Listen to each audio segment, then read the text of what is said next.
Então, pessoal, nós voltamos com as nossas aulas de filosofia. Nos dois primeiros textos, ou as nossas duas primeiras discussões, elas trataram da base da filosofia. Nós trabalhamos aqui o conceito de filosofia, nós vimos essa relação da atenção com o saber, mas uma atenção diferenciada, no sentido de utilizar a razão crítica, ou seja, utilizar cada vez mais o raciocínio para poder ir criando, elaborando ou imitando, né, segundo as teorias filosóficas que nós vimos. Tivemos uma participação importante dos filósofos de Mileto e de Samos, né, os filósofos que começaram a observar o mundo ao seu redor e começaram a traçar estratégias diferenciadas de explicação desse mundo, algo que fosse mais concreto e que se afastasse das explicações, ou seja, que se afastasse das respostas que já existiam no passado, seja ele longínquo ou no passado recente, segundo aquela perspectiva dos filósofos gregos. Depois tivemos uma discussão da filosofia do nomos, que é uma discussão em tese sobre a realidade da sociedade, do ser na sociedade e da ordem deste ser na sociedade. Aí tivemos uma crítica aos sofistas feitas por Platão, conhecemos um pouco Sócrates e depois a própria concepção de filosofia e de filosofia política e de conhecimento no Platão e o Aristóteles, né, com a sua metafísica, com a sua ideia de conceito, que o conceito não está fora, que o conceito está dentro. Então, essa base, né, nós vimos e vamos dar um salto adiante, né, ou seja, vamos para a era cristã, já que a gente estava antes de Cristo. Toda aquela discussão que nós tivemos antes, segundo o calendário cristão, né, segundo o calendário gregoriano, nós tivemos antes de Cristo, porque ali, a partir do momento que a religião cristã ela torna-se oficial, algumas coisas se modificam no Ocidente e na Europa. Então, o próprio calendário ele vai ser alvo de modificação. E aí, esse salto no tempo vai permitir um conhecimento sobre como essa filosofia ela caminhou. Né? Ela caminha pelas colônias gregas e pelo próprio Império Grego, pelos próprios gregos, depois, claro, vai ser bem utilizada pelos romanos, seu império, né, suas cidades, os seus espaços dominados por Roma e, claro, especialmente naquele território que nós chamamos de Ocidente ou no território europeu. Mas vamos, antes de falarmos da religião cristã, vamos pensar um pouco o que é isso, né? O que é essa religião cristã, como foi que essa religião cristã chega, como foi que ela chegou, como é que ela chega na Europa. Porque o cristianismo é uma religião importada, não é uma religião daquele espaço. O Ocidente não produziu o cristianismo. O Ocidente produziu muitas religiões ou muitas outras crenças que não eram essa crença cristã, monoteísta, diga-se de passagem. As confissões, elas eram das mais variadas, portanto, a gente pode dizer que havia uma confissão politeísta, com diversos saberes religiosos e diversas experiências religiosas.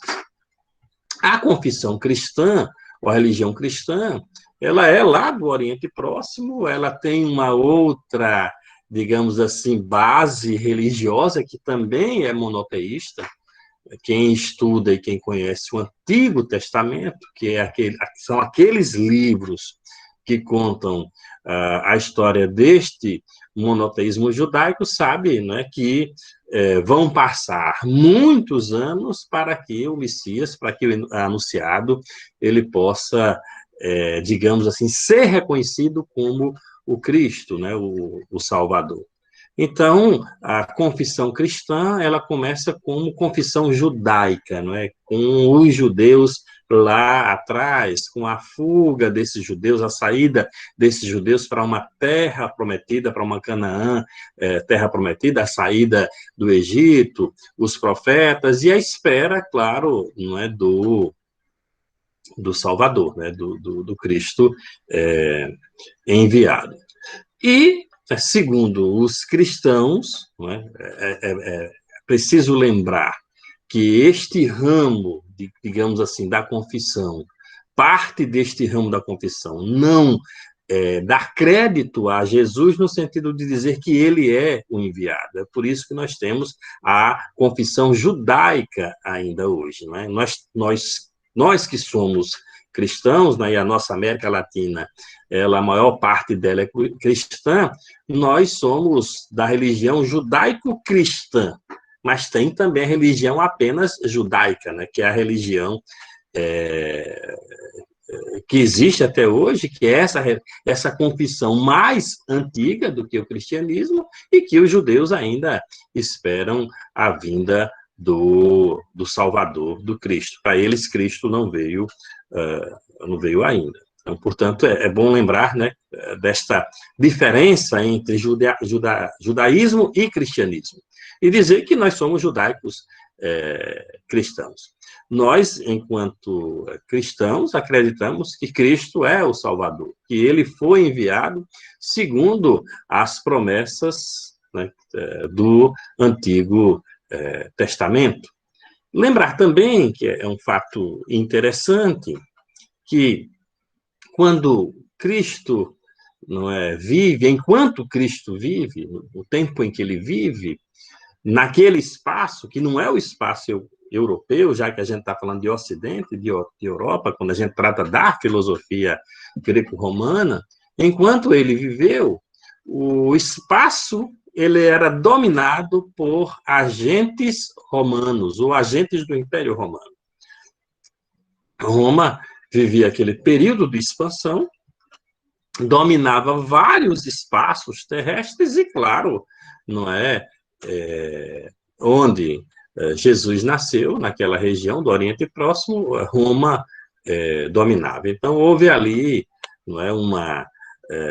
vamos dizer assim, uma oposição a esse tipo de mando, a esse tipo de dominação estrangeira, né? Porque quem está naquela terra, dominado pelos romanos, ou pelo Império Romano, aquela terra é dominada pelo estrangeiro, por um outro povo que não faz parte, né, daquele espaço, daquela clã, daquele tribo, daquela gente. Né? Tem várias passagens do Novo Testamento, especialmente nos Evangelhos, né, que nos colocam frente a essa realidade, né, de um império estrangeiro dominar aquele espaço. E dizer que o próprio Jesus Cristo, quando é julgado, segundo contam os evangelhos, ele é julgado também por esses agentes estrangeiros, por esses agentes de Roma. Tem um fato interessante, né, nessa história de Jesus Cristo, que é o fato de que, quando ele já está no processo de despedida, né, quando ele já está próximo de ir ao encontro do Pai, ele pede aos seus discípulos, aqueles que acreditavam nele, não é? E nessa mensagem de um dia melhor, de um dia sem a opressão política, né, sem essa relação tão espúria do poder com a religião. Infelizmente, essa relação espúria, ela continua até hoje, né? E Cristo era contra essa relação espúria. Cristo dá um recado, ou uma mensagem, ou faz um pedido para que os seus discípulos, aquelas pessoas que acreditavam na sua mensagem, que eles fossem para todo mundo, ide por todo mundo e pregai o evangelho a toda criatura. O que é que Cristo queria dizer especificamente com essa mensagem ou com esse pedido? Cristo em tese, solicita aos seus discípulos que saiam dali e vão até o centro do poder. Né? E onde é o centro do poder? O centro do poder é a Europa, né? É Roma. Então, Cristo está pedindo que os seus discípulos levem a sua mensagem, levem essa ideia religiosa ao centro do poder, ou a todas as criaturas.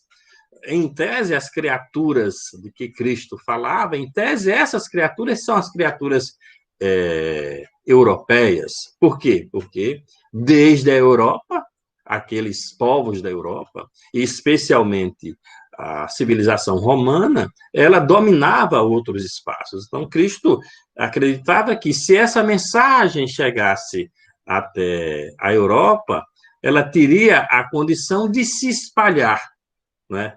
Como ela vai se espalhar, né? Em função da relação que vai acontecer da religião com o poder. Então, Cristo pede que eles vão. E vocês sabem que eles vão, né?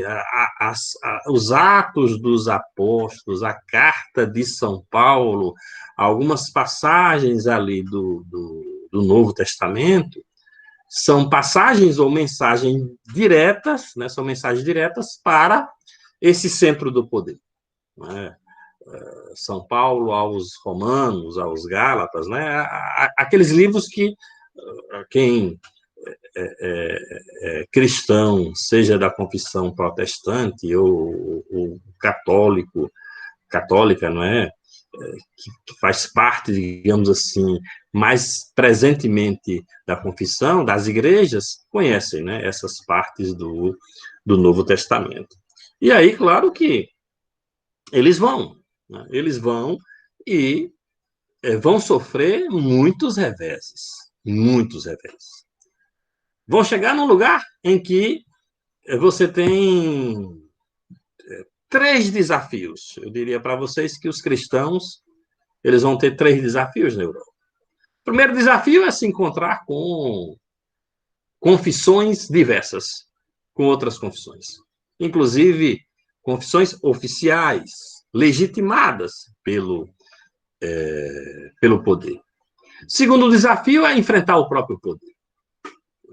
Veja que não é esse poder que era um poder tirânico, ele tinha o poder sobre a vida e sobre a morte das pessoas. Né? Lembremos da morte das crianças quando Cristo nasce. Né? Quando Cristo nasce, dizem, nasceu um menino, um Salvador, e aí não é, há uma ordem para assassinar todas as crianças. Então, o poder político tem esse poder de morte e de deixar viver, né? De mandar matar, como também de deixar viver. Esse é o poder político que os cristãos vão encontrar na Europa. E tem o terceiro desafio, que é o desafio de chegar com uma ideia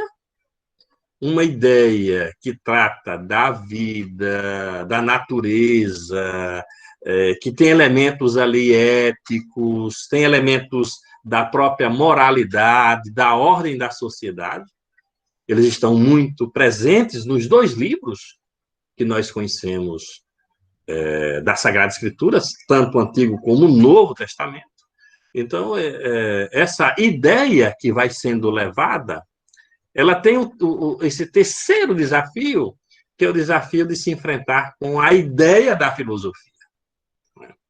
que são 2 conhecimentos, o conhecimento cristão com todos os seus elementos fortes e com coisas que a filosofia já tratava.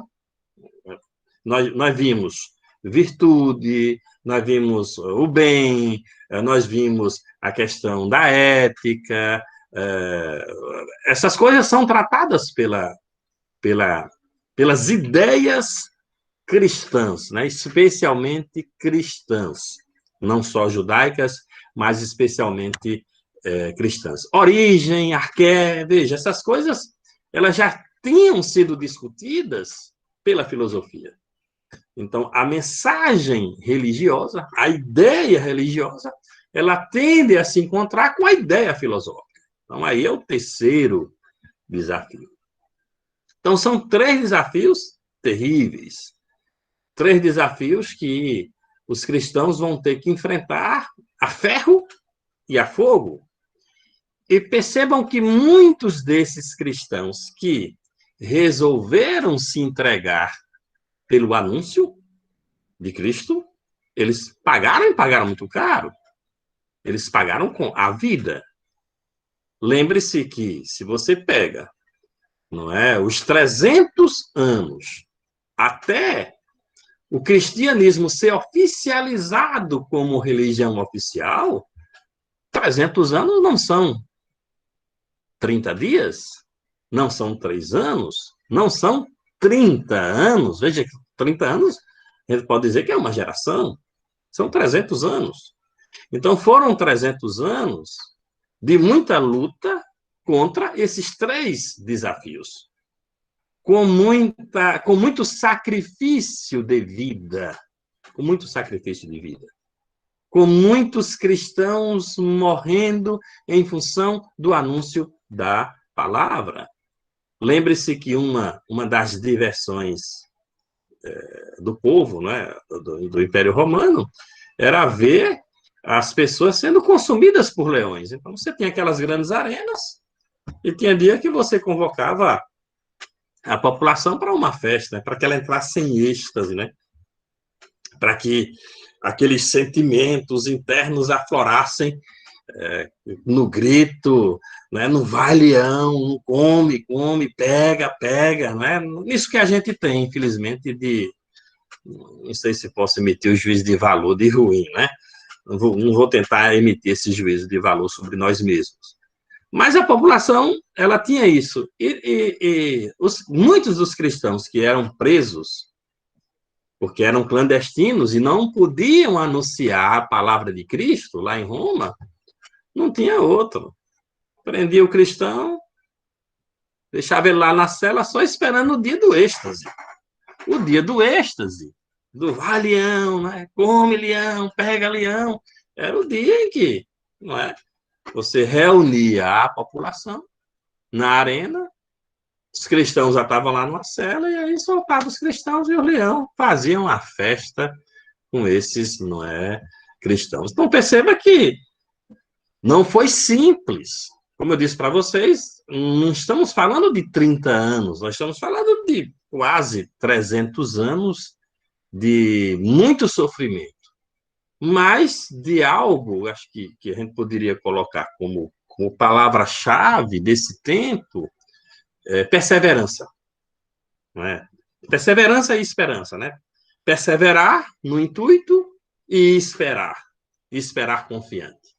Eu acho que esses dois elementos motivaram a crença em Cristo, no sentido de acreditar que um dia aquela situação adversa ela iria ser modificada, como foi, não é? Então, foram preciso passar várias gerações, né? Várias gerações. Você pega aí uma geração, 30 anos, você divide aí 30 por 300, são quantas gerações?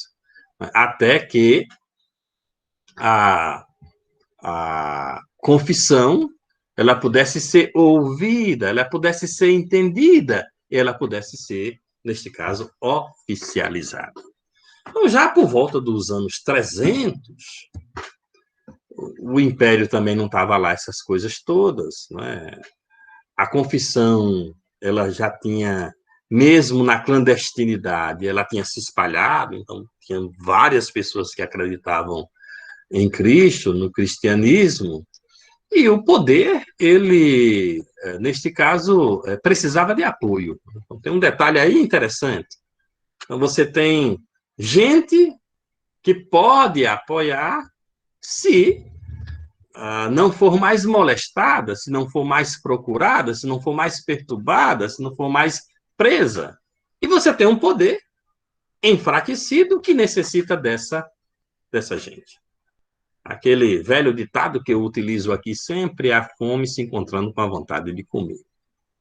E, em determinado momento, final ali dos anos 200, início dos anos 300, há uma, digamos assim, indicação de que os cristãos iriam ser ouvidos, eles iriam ser chamados para uma proposta, que era a proposta de oficializar essa confissão como a confissão do Império Romano. E a história conta que um determinado imperador, um determinado mandante, né, que exercia é, o poder lá em Roma, ele tem um sonho, e esse sonho aponta, certo, para que ele se converta, que se entregue ao Evangelho e que torne, não é, a confissão oficial. Daí, a partir daí, muita coisa vai mudar. Muita coisa vai mudar porque existe um poder com uma determinada ordem. Ordem, lembre-se que eu uso sempre essa palavra como elemento de organização. Então, tem um poder com uma determinada ordem, com uma determinada organização. Essa organização que detém o poder sobre as confissões religiosas que existiam antes. E que agora essas confissões seriam banidas, abolidas, em função de uma nova confissão. E esta nova confissão era a confissão cristã. Portanto, os padres da igreja, os chefes da igreja, né, que já existiam ali espalhados por todo o Ocidente. Claro que existia a igreja romana, a igreja do Ocidente, existia também a igreja do Oriente. Você tem ali, já no cristianismo, não sei se posso utilizar, eu vou usar a palavra tendência, eu ia utilizar uma palavra um pouco mais forte, mas eu acho um pouco agressiva, eu ia usar a palavra facção, mas não vou usar a palavra facção, eu vou usar tendência. Então, você tem tendências dentro da igreja, como a gente vai ver nesse texto. Você tem tendências que são muito opositoras, no sentido de quando uma ideia surge, você tem os contra e você tem os a favor. Então, a igreja, como a gente sabe, a igreja não é una, ela aparenta ser una, mas ela nunca foi una em função dessas divergências internas. Internamente, quem conhece as instituições internamente, especialmente as instituições religiosas, a gente sabe que não existe unanimidade internamente. E agora, né, para o público externo, para manter, digamos assim, essa pseudo-unidade, então aparenta-se que existe um processo não é, uno e único, mas não é assim internamente da igreja, né? Para quem é católico, sabe que quando se vai eleger um papa, não é, o que mais tem são as políticas de tendências, e os candidatos dessas tendências dentro da Igreja Católica. Eu acho que também não vai ser diferente quando vai se escolher, não é, os chefes das outras igrejas. Como eu não sou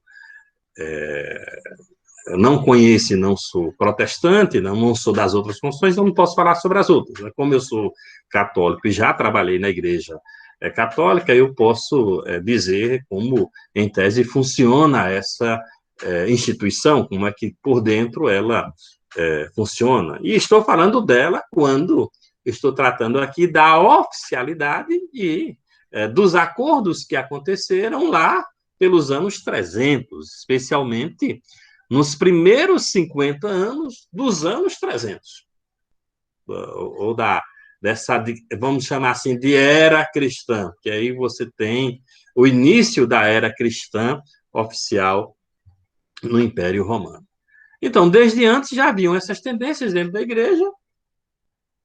Existia uma tendência, sim, de oposição à oficialidade, existia essa tendência de oposição à oficialidade, mas existia a tendência de tentar um acordo com o poder. E inclusive, esse acordo com o poder iria apaziguar, digamos assim, os ânimos, iria também diminuir ou acabar com a perseguição que existia com os cristãos. E aquela ideia que eu disse para vocês antes, da facilidade da mensagem cristã chegar a mais gente.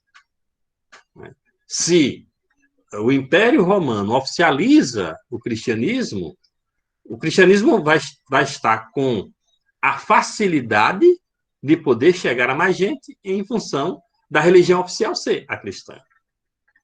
Então, a tendência majoritária dos padres é a tendência de aceitar a oficialidade, de fazer os acordos com a oficialidade, de sentar à mesa, como, claro, foi necessário sentar à mesa.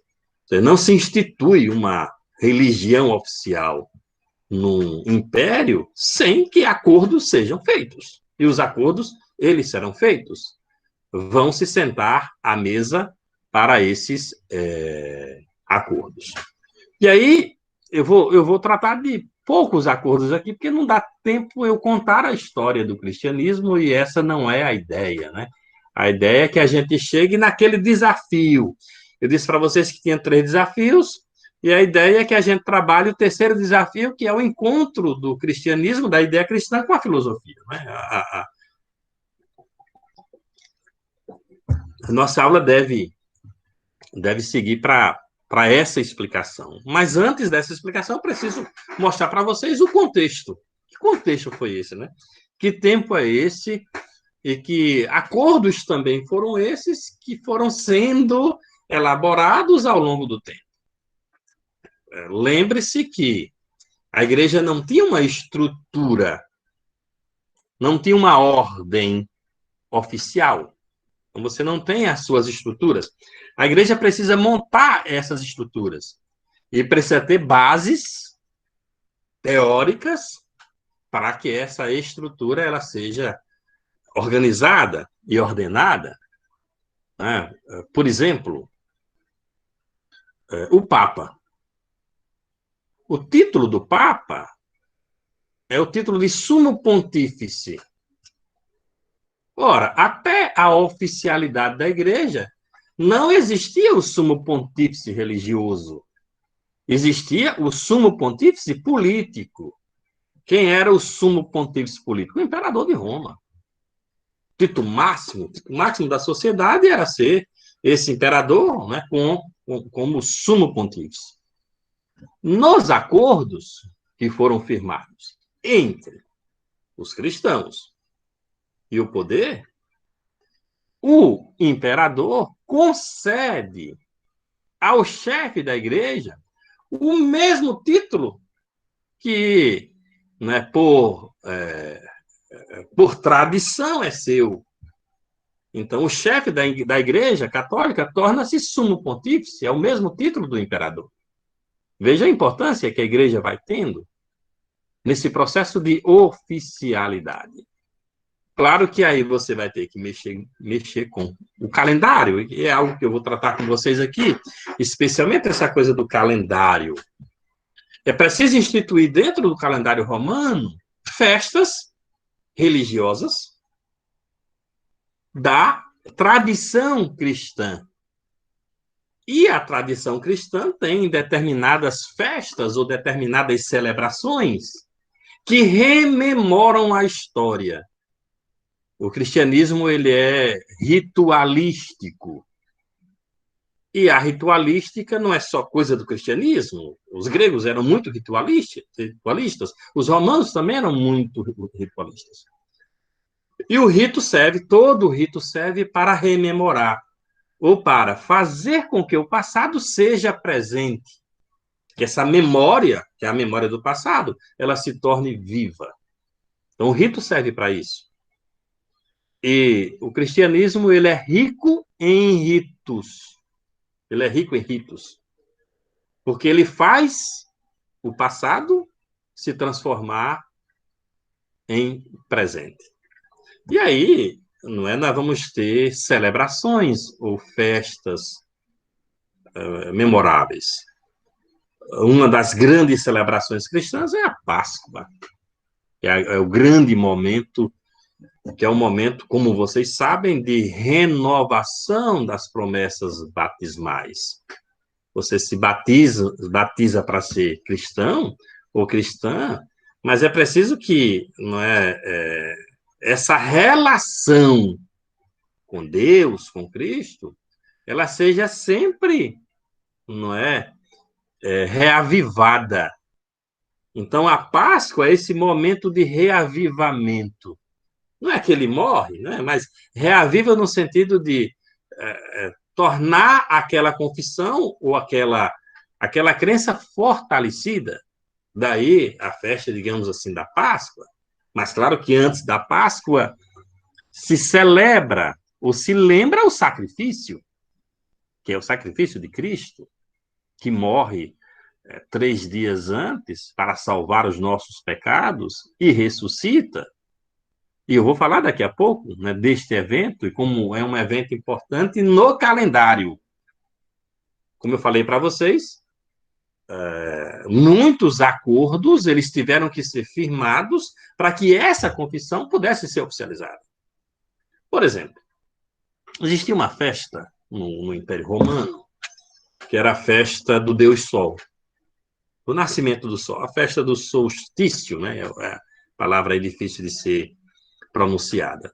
Essa festa era uma festa tradicional em Roma. Como já existia um calendário, essa festa era celebrada no dia 25 de dezembro, a festa do nascimento do Sol. E o Sol, claro, sempre, para muitas comunidades, sempre representou esse astro-rei, esse Deus, o Deus de muitas coisas. No acordo, continua a festa no dia 25, já que era uma festa tradicional, era difícil apagar da memória coletiva essa festa, essa tradição do dia 25 de dezembro, e como era difícil apagar, o que é que se faz com essa festa? Olha, coloca-se o nascimento de Cristo, troca-se um Deus por outro, troca-se o Deus Sol pelo o Messias, o enviado, o menino Jesus, que vai nascer, segundo esse acordo, dia 25 de dezembro. Claro que Cristo não nasceu no dia 25 de dezembro, não tem aquele registro num cartório o dia que Cristo nasceu. Cristo não nasceu em 25 de dezembro. Existem possibilidades que, por exemplo, ele pode ter nascido em outubro, no calendário juliano, pode ter nascido em janeiro, pode ter nascido em novembro, pode ter nascido em dezembro, pode ter nascido. Então, a data de nascimento de Cristo é uma data fictícia, mas uma data importante para marcar no calendário uma festa. Uma festa de nascimento do Salvador. Portanto, será comemorado, a partir dali, o nascimento de Cristo, 25 de dezembro. Essa data não tem problema nenhum. Essa data não tem problema nenhum, porque é a data fixa. O problema é a data móvel. Significa dizer, quando eu falo de data móvel, é que tem festa que vai depender de algo externo. E aí pode ser o sol, a lua, a temperatura. E tinha uma tradição. Aliás, tem essa tradição, mas tinha uma tradição que não é uma tradição cristã, é uma tradição judaica, que é a celebração da Páscoa. A Páscoa não é uma invenção do cristianismo. A Páscoa é uma criação, ou não vou dizer criação, mas é uma atividade, é um fato, é um fenômeno, é um fato da antiga confissão, que é a confissão judaica. Que, como eu disse para vocês, o grande objetivo da celebração da Páscoa é essa manutenção da aliança com a renovação das promessas. Então, a aliança fica mantida e as promessas elas ficam renovadas. E lembre-se que um povo, não é, faz esse pacto lá atrás. Faz um pacto. Primeiro, um pacto de acreditar num Deus Sol. Num Deus Sol não, né? Num Deus só. Já que é uma religião, uma confissão monoteísta, esse pacto, mesmo com as adversidades, mas um Deus que promete uma terra prometida, uma Jerusalém, uma Canaã, e que faz com que os seus crentes e os seus fiéis acreditem nesta promessa e a busquem, esta promessa. Com ordem. Com ordem. Lembre-se daquele grupo que, ao buscar a terra prometida, tem que vagar, tem que caminhar, tem que peregrinar, ou seja, tem que ir em busca dessa terra prometida. Daqueles que saem, muitas vezes perseguidos ou não, daqueles que saem. E esse grupo tem lei. Lei dada por Deus. Vocês sabem muito bem, né, que existe uma expressão chamada de lei mosaica. A lei de Moisés. Deus entrega, certo? As tábuas da lei, né? As tábuas da lei. Ou entrega as ordens de organização. Você pega aqui os 10 mandamentos. Ali é um princípio ordenador, elemento ordenador, é uma lei que, em tese, né, entre aspas, juridicamente, vai valer para aquele grupo.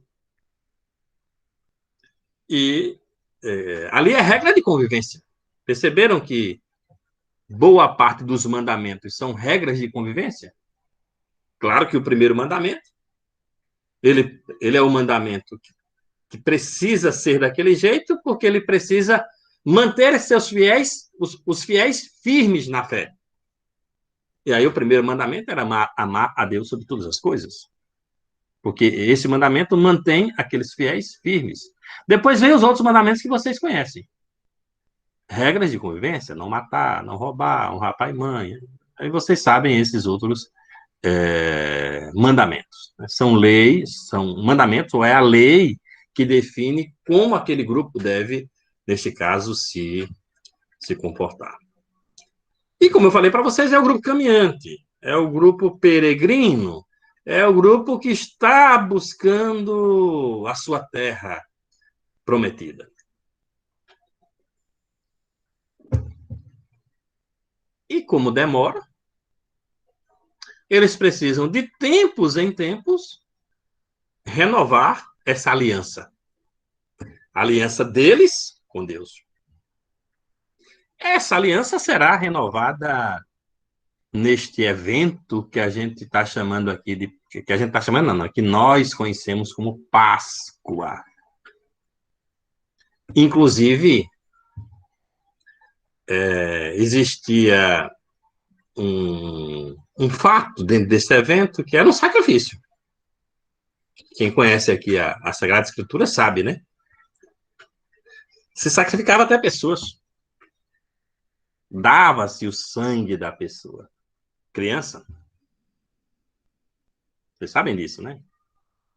Era o dia que se marcava, não é, esse sacrifício. É interessante que tem tantos movimentos heréticos que têm sacrifício. Eu, como pesquiso o movimento social religioso, me lembrei aqui de São José do Belmonte e me lembrei dos sacrifícios das pessoas em cima da pedra, que era para lavar a pedra de sangue. Mas voltemos, não é? Outro dia eu posso contar essa história lá de Belmonte. Mas para lembrar que tem um sacrifício com sangue. E que em determinado momento da história, as pessoas são substituídas por animais. E o animal vai ser o cordeiro. O cordeiro que vai ser sacrificado. É o sangue do cordeiro que vai ser sacrificado numa noite que tem lua. Numa noite que tem lua. nós sabemos que não tem lua todas as noites. E nós sabemos também que, como a rotação da Terra não é exata,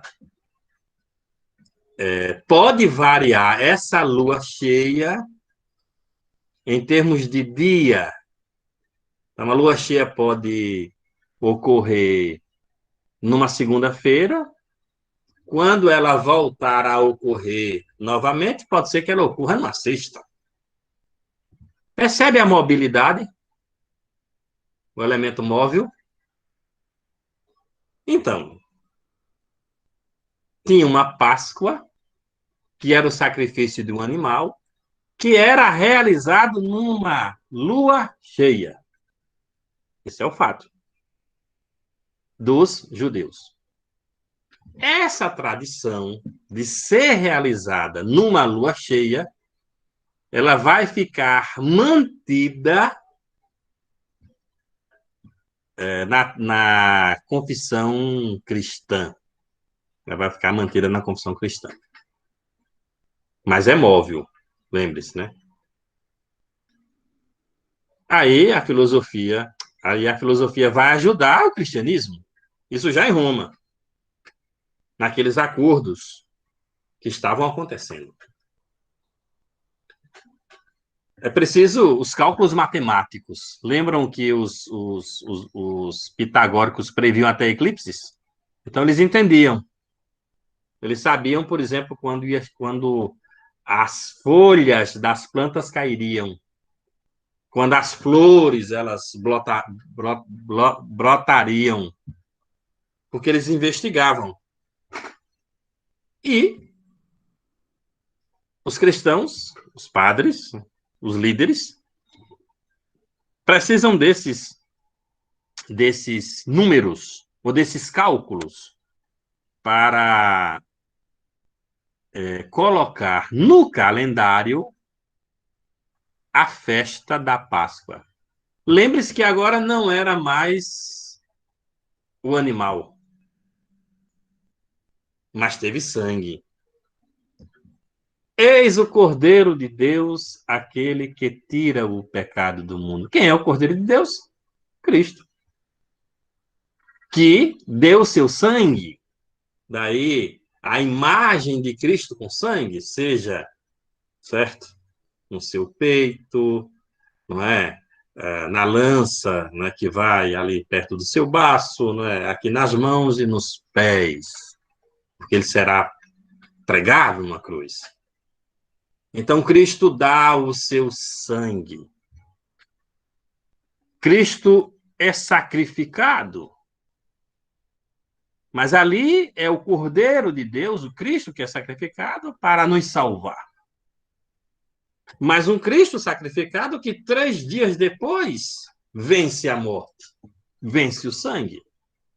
Que 3 dias depois ressuscita e que firma o pacto e que prova que essa aliança é. A aliança é. Aqui não cabe, não é? Princípio não contradição. Cristo é. Cristo é. E Cristo é porque ele volta ao Pai. Cristo é porque ele é a certeza de que a fé deve continuar sendo mantida. Cristo é a certeza. Então, os cristãos resolvem celebrar a Páscoa na ressurreição de Cristo.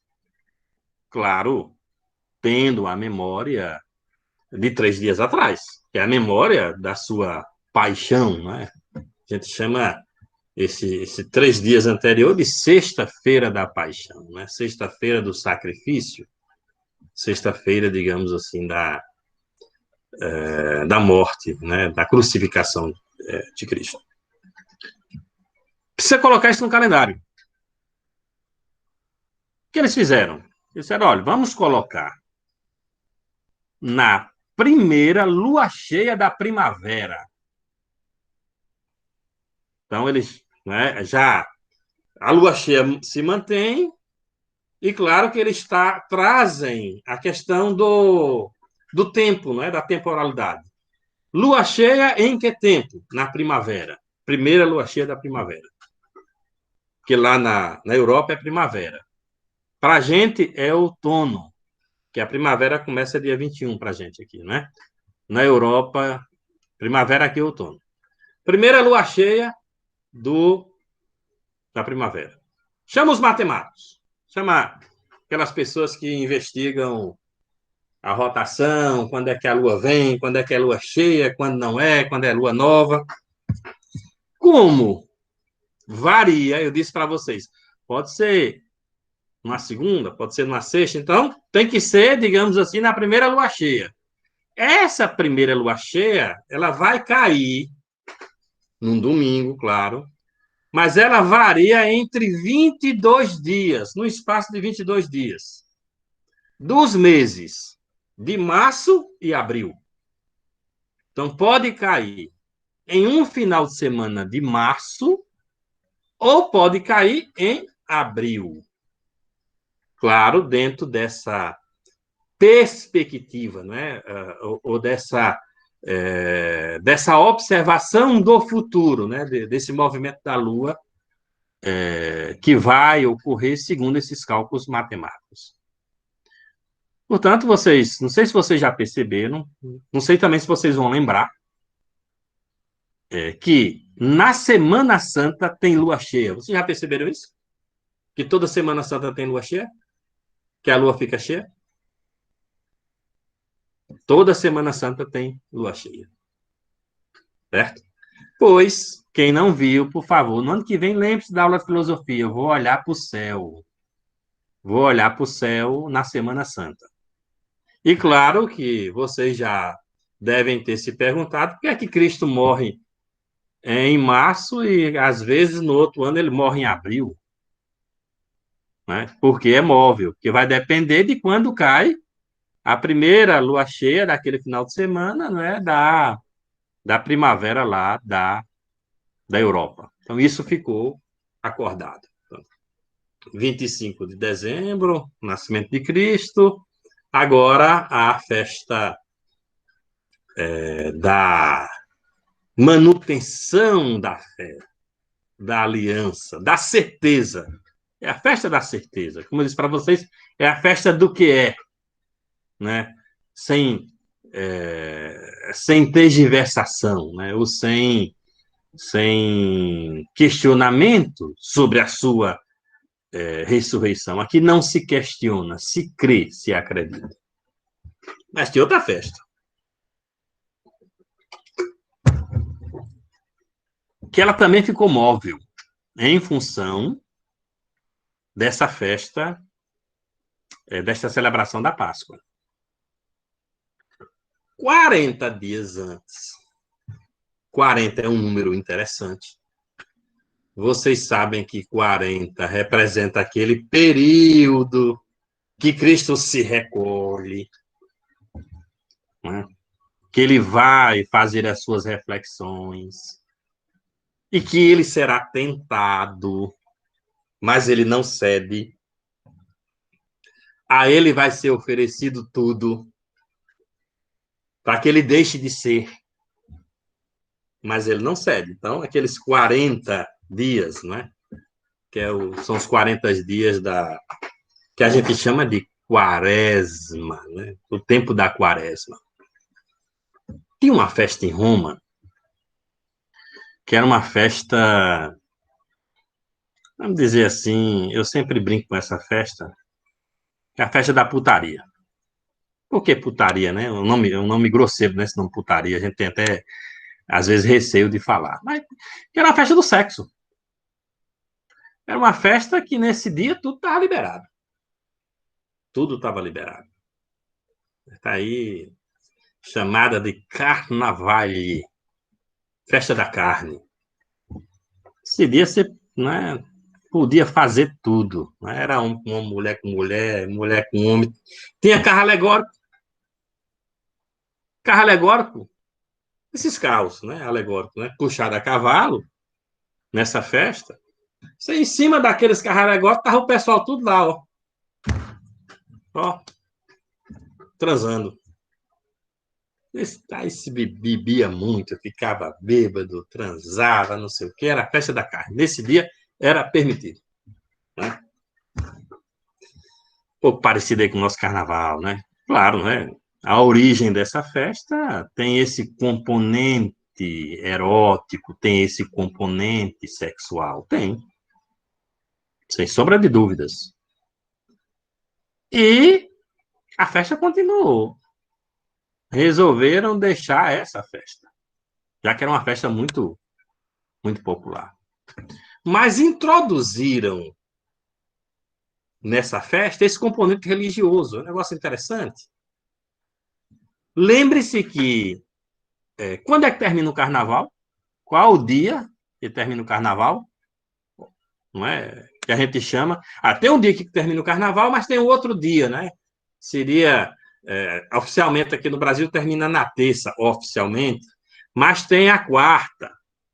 Não é verdade? Alguém já escreveu aí a quarta-feira de cinzas.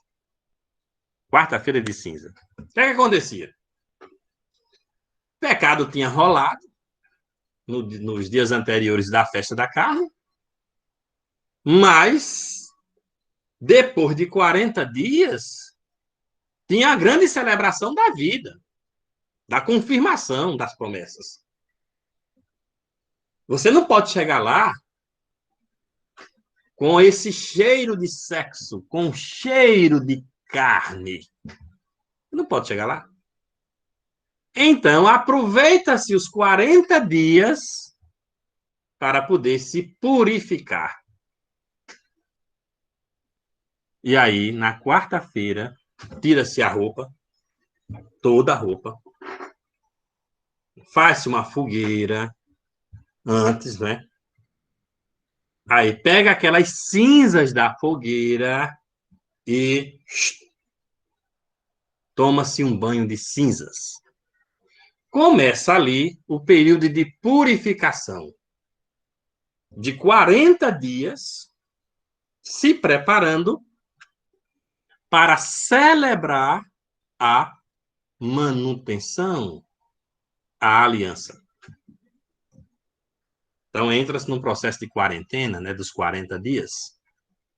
E, claro, gente, 40 dias sem carne. Claro que vocês sabem qual é a carne que eu estou falando aqui. Não é? 40 dias sem sexo. Para chegar lá,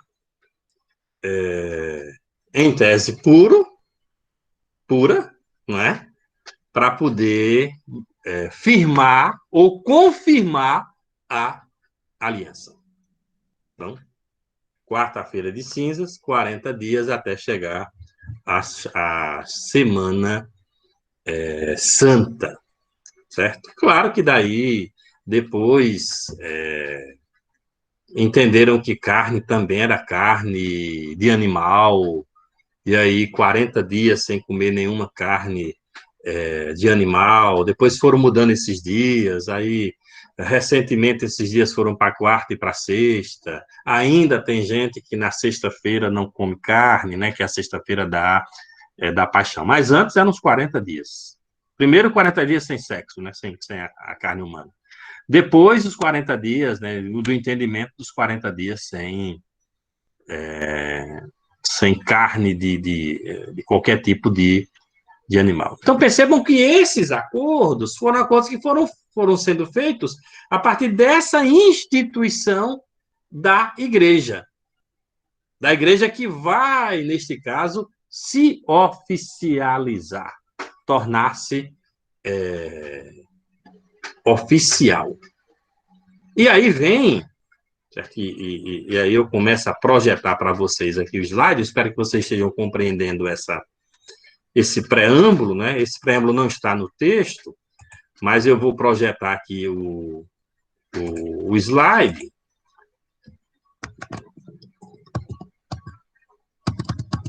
Acho que já está aparecendo aí o slide para vocês. Deixa eu aparecer aqui também para mim. Que é para que a gente comece a tratar daquele terceiro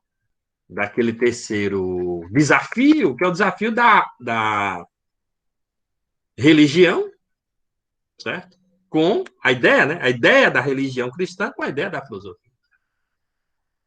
Então, a filosofia cristã, que é influenciada pelo cristianismo, ela vai predominar no Ocidente entre os anos 1 e 14. Aí vocês poderiam perguntar, o senhor estava falando aqui depois de 300? Como é que ela é do ano 1? Ela é do ano 1 porque a ideia cristã ela é do ano 1, não tem ponto para onde correr. E o desafio dos padres, ele também começa a partir daí. E esse desafio será mais forte, como eu falei para vocês, quando eles chegam na Europa. Que aí eles enfrentam aqueles 3 desafios. Então, o tempo é esse tempo aí. Basicamente, 1.400 anos, 1.500 anos, com muita ênfase a partir dos anos 100, já na Europa. E a gente pode dividir essa filosofia cristã em 2 etapas. Primeira etapa é a etapa dos padres, a etapa patrística. Vocês estão vendo aí no slide, não é? Essa patrística ela vai até o século X, começando ali pelo ano 100, 100 e pouco.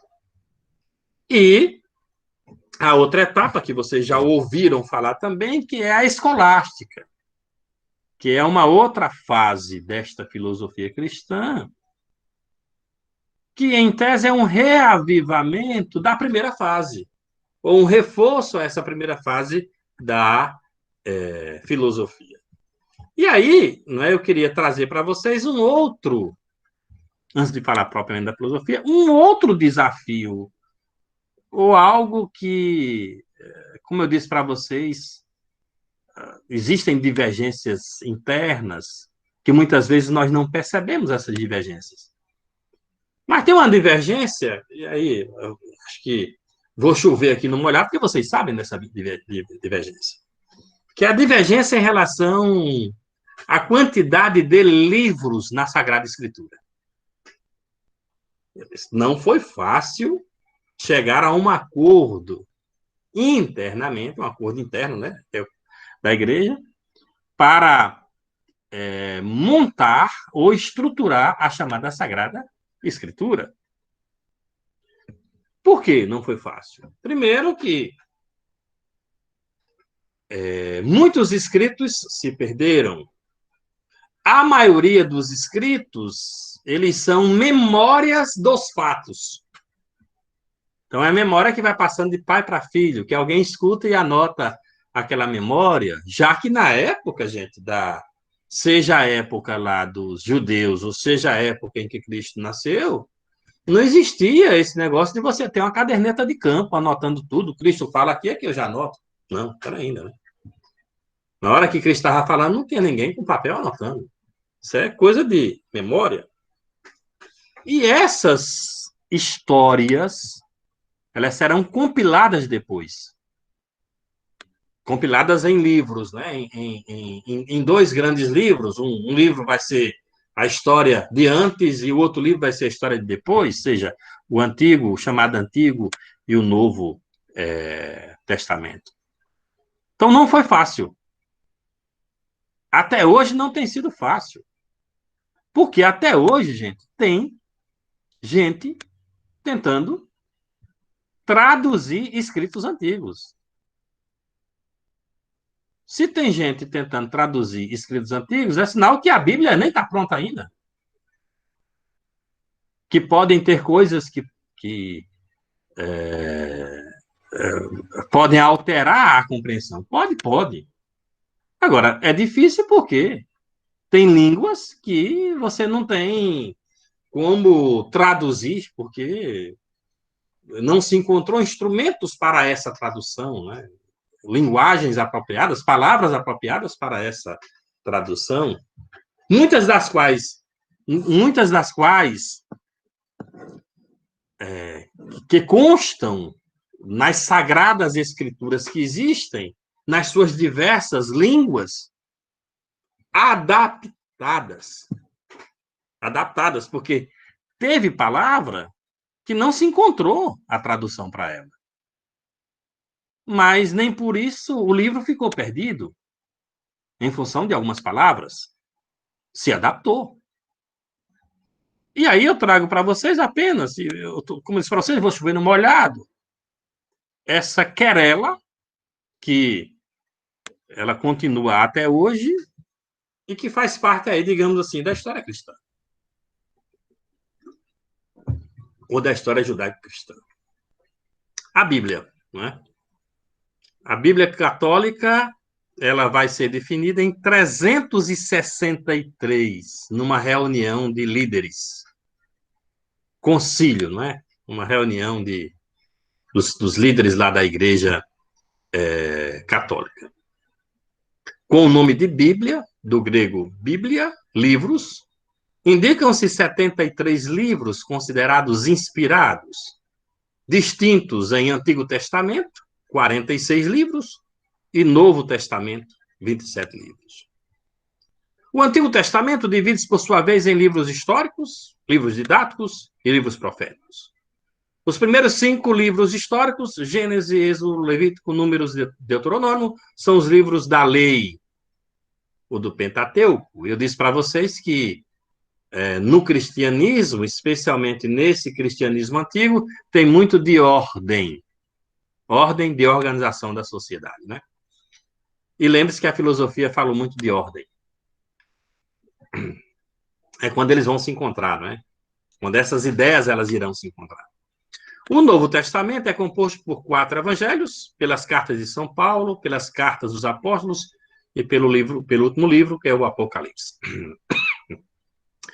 Testamento traduz o termo grego diatek e indica o pacto, a aliança que Deus ofereceu a Israel. A mensagem bíblica, mesmo que não tenha sido inspirada pela razão, e sim pela fé, teve tal impacto histórico e incidiu de modo tão profundo na concepção do mundo, da natureza e do ser. E aí, a Bíblia também é considerada um livro filosófico. Um livro que tem essas concepções. Por isso, o encontro. Por isso, o desafio do encontro desta ideia, da ideia cristã, com a ideia filosófica. Daí, como diz o próprio slide, a Sagrada Escritura trouxe contribuições revolucionárias para a história do pensamento. Mas a Bíblia Católica tem, vocês viram aí, não é? Ela tem 73 livros, 43 do Antigo, 27 do Novo. A Bíblia Protestante não tem a mesma quantidade de livros. Ao invés de ter 46, ela tem 39 no Antigo Testamento. Novo Testamento, 27. E tem uma outra Bíblia, que é a Bíblia da Igreja Ortodoxa. Ao invés de ter 46, tem 51 livros no Antigo Testamento. E 27 livros do Novo. Percebam que o Novo Testamento é comum aí para as 3 confissões. A Igreja Ortodoxa, a Igreja Protestante e a Igreja Católica. Então, portanto, não tem um acordo em relação à quantidade, não é, de livros. Porque, não, como eu disse para vocês, não foi fácil. Não é fácil você chegar a esse acordo. Existiam escritos que, para os padres da igreja na época, eram escritos que eram assim, que se colocasse na Sagrada Escritura, iria gerar assim, muita desconfiança por parte do leitor. Por exemplo, né, tem um determinado livro que diz que Cristo, aos 13 anos, ressuscitou um cachorro. O cachorro tinha morrido. Cristo, com pena da pessoa que era dona do cachorro, que a pessoa ela ficou muito triste com a morte do animal, ele foi lá e ressuscitou o cachorro. Colocar isso destoava um pouco da história de Cristo, do período, inclusive, da história de Cristo. Existem poucos relatos deste período. Aliás, pouco a vida de Cristo é pouco relatada. Quando eu digo a vida de Cristo, eu digo em termos, digamos, como foi a sua infância, como foi a sua adolescência, como foi a sua juventude. Então, né, como existiam poucos relatos sobre esses períodos, colocar Cristo aos 13 anos ressuscitando um cachorro iria gerar, digamos assim, controvérsia. Não iria ajudar, iria, quem sabe, complicar. Então, os padres, eles tiveram que dizer, não, este livro ou esse escrito que diz isso, ele precisa ficar de fora. Como alguns ficaram de fora, como alguns são reconhecidos ou não reconhecidos, né? Como a gente vê aí os livros do Antigo Testamento. Então, portanto, esse preâmbulo que eu coloco para vocês é para que vocês entendam que, primeiro, que não foi fácil o cristianismo tornar-se religião oficial, especialmente pelos 3 desafios que eu coloquei aqui para vocês. Segundo, é que não vai haver unanimidade. Unanimidade em termos internos, que vai haver muita divergência internamente. E que essas divergências vão aparecer agora nesse terceiro desafio, que é o desafio da filosofia com o cristianismo. Então, comecemos a falar deles, a filosofia patrística. A patrística, ela vai se desenvolver num ambiente altamente influenciado pela filosofia grega. Claro, não é, a filosofia vai ser utilizada sabiamente por esses padres para a defesa da fé. É interessante, né?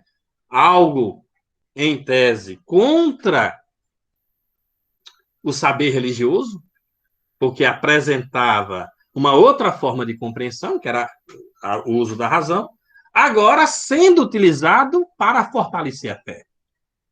É um paradoxo interessante, mas que consta aqui deste processo. Nesta primeira fase, quem influencia muito fortemente? Platão. Platão com as suas viagens. Né? Então, Platão influencia bastante, quando ele com as suas viagens, com aquelas viagens da alma, da ideia, certo? Do conhecimento. Então, ele influencia bastante essa fase da filosofia. Então, o neoplatonismo contemporâneo da patrística teve grande ascendência sobre os primeiros escritores cristãos. E aí, nós vamos encontrar 2 tendências, eu falava para vocês das tendências, né? Primeiro, dos padres da Igreja Oriental, ou da Igreja Grega, que pretendiam harmonizar o pensamento grego com a religião cristã. A segunda tendência, nada de relação.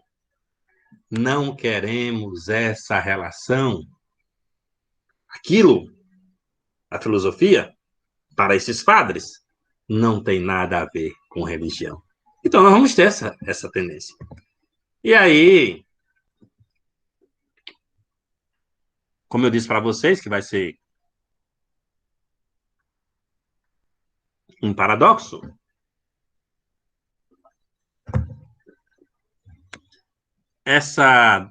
esse uso da filosofia para a defesa da fé cristã.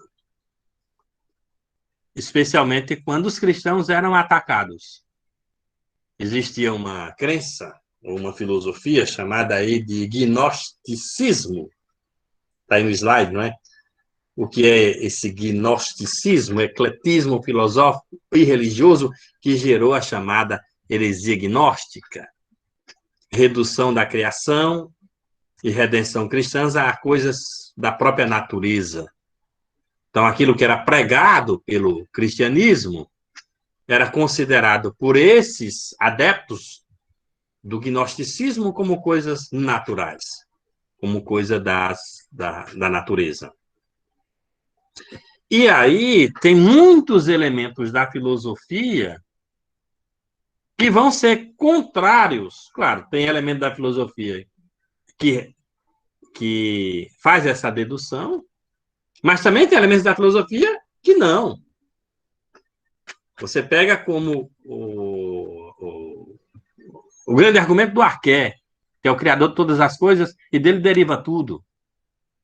Então, não é tão natural assim. Não é tão natural assim. Ou seja, tem algo que determina todas as outras coisas. E esse algo é o Criador, que determina a criação. Quem diz isso não é o padre, ou os padres da religião. Quem diz isso são os filósofos. Então, como está dito nesse slide, a filosofia será utilizada para a defesa dessa confissão ou dessa religião. E aí nós temos os padres. Vamos ter dois aqui que vão representar essas duas tendências. A tendência de apoio à filosofia e a tendência de distância da filosofia. São Justino e Diocleciano. Como eu disse para vocês, foi pelos anos 100, né, que essa relação ela estava mais bem firmada. Essa relação ou essa tentativa de aproximação ou de afastamento. São Justino. Ele é um representante típico da atitude predominante entre os primeiros cristãos de cultura grega em relação à filosofia.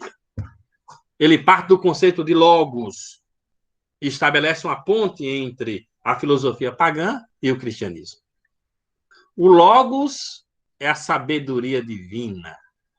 Logos. Todos nós temos logos. O que é o logos? Para a filosofia, o logos é a razão.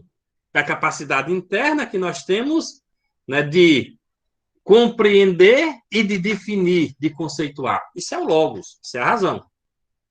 Então, o logos, para São Justino, ele é oriundo da vontade de Deus, da criação de Deus. Mas esse logos, ele deveria se revelar, ou ele deveria se colocar entre nós, segundo São Justino, para que a gente reconhecesse que essa sabedoria vem do alto ou vem de Deus. E aí essa sabedoria se encarna. Essa sabedoria se encarna. O verbo encarnado. E o Logos, ou o verbo, se fez carne e habitou entre nós. E a própria razão divina, e a própria existência de Deus, e a própria verdade do Logos se encarna, se coloca como prova da existência da sabedoria. Qual a explicação? Já existia uma semente desse Logos difundida em toda a humanidade, antes do Verbo encarnado. E vocês sabem quem é o Verbo encarnado? Que é Cristo. Cada ser humano participava desta relação, porque cada ser humano tem a razão. Olha, se cada ser humano tem a razão, tem a presença de Deus dentro de cada um, já que foi Deus que deu a razão. Mas precisava a prova. E a prova é Cristo. Pensando nessa justificativa de Justino, eu fiz essa cópia aí dessa passagem do Evangelho de João, capítulo 1, versículos de 1 a 5. E nesta passagem, vocês vão ver que o que João diz não tem muita discordância, ou eu poderia dizer, não é estranho ao saber filosófico. Não é novidade. Ora, se não é novidade, não tem como ter uma oposição muito cerrada da filosofia. Não tem como ter, não é, um rechaço da filosofia. Veja o que diz João. No princípio era o verbo, e o verbo estava com Deus, e o verbo era Deus. Então, se você pensa no mundo das ideias, e você entende que as ideias estão nesse espaço, então, no princípio era o verbo, no princípio era a ideia, e a ideia estava com Deus. O que é que Platão diz? Que as ideias são em primeiro lugar, e as coisas são reprodução dessa ideia. Ele estava no princípio com Deus, a ideia estava com Deus. Todas as coisas foram feitas por ele, e sem ele nada do que foi feito se fez. Olha o arqué. Lembra do conceito do arqué? Tudo deriva dele, nada antes dele. Nele estava a vida, e a vida era a luz. Lembra da palavra luz, do conceito de luz?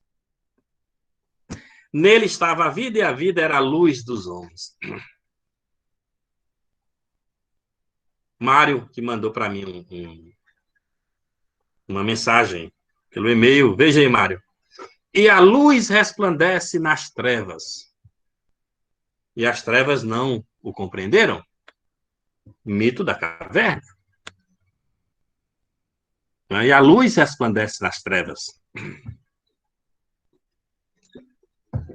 e as trevas não a compreenderam.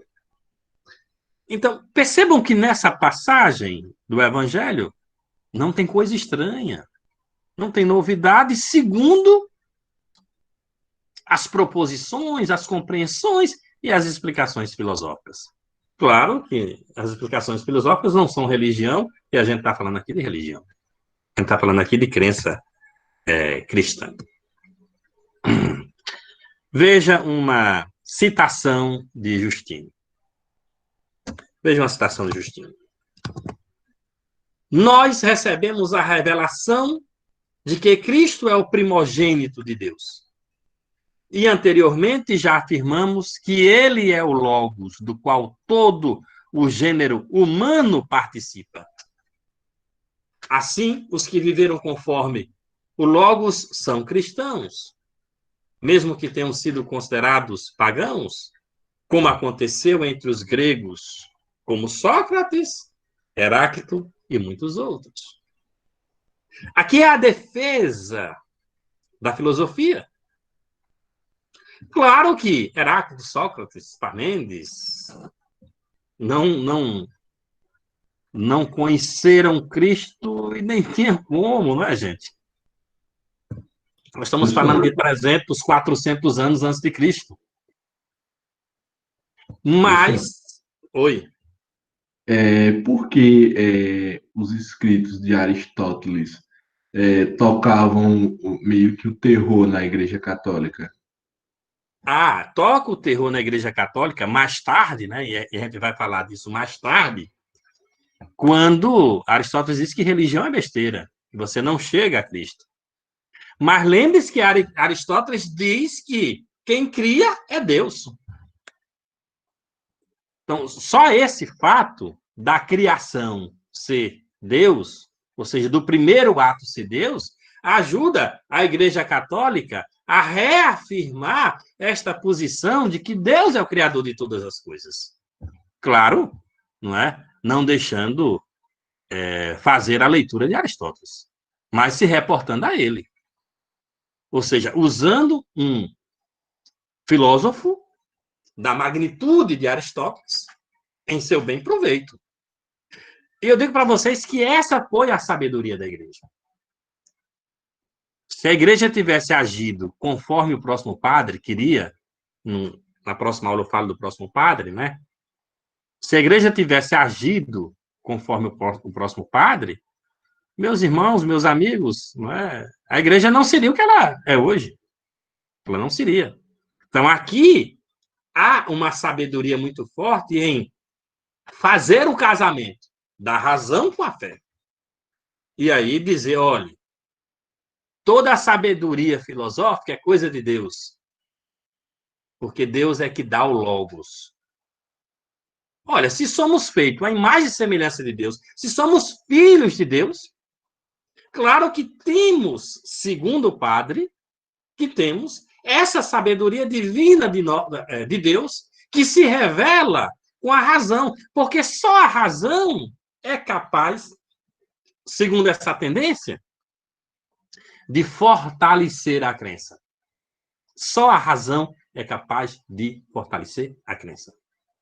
É com a razão que se fortalece a crença. Daí,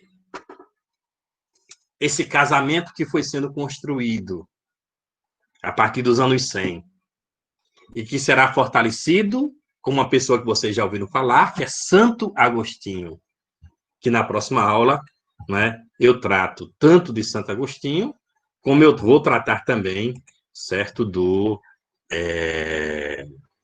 Padre São Justino, vou continuar com ele, vou continuar com a tendência oposta aí, e vou falar do Santo Agostinho, ok?